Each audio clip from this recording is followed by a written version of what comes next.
Hello everyone, welcome to SQL 06. Today we are going to see about that how to get the duplicate rows from the particular tables.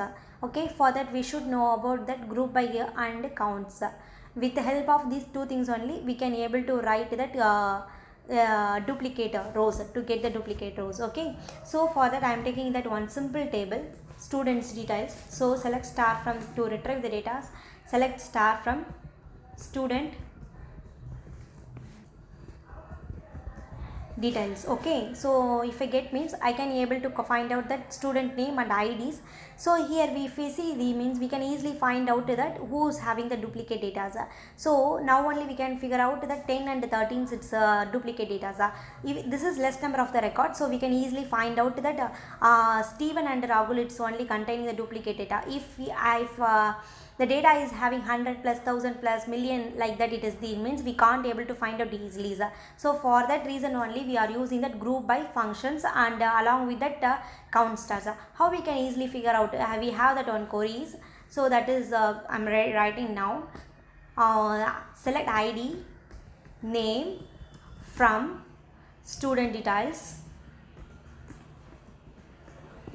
students details, group by whatever we are mentioning in that column, ID, name, okay, having count star greater than 1. So if I use this query means I can easily find out this one. So only one thing, missing by keyword. So line number 1. So why it is showing means student details group. So I see here group by, not group by.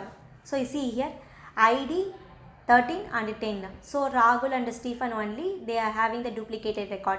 So like that easily I can find out that whichever record it's having the duplicated. So I can find out for that hundreds, thousands, millions of the record by using a group by and having a count functions, group by and having conditions. Why we are using the having means it is used for that number of rows, not only one rows. If we presented with the one rows means so that time I can use that where conditions. If I am using group by means I should use that having only I should use here. Okay, so in the next coming sessions we will see that another SQL interview questions and answer. Thanks for watching SQ World 06.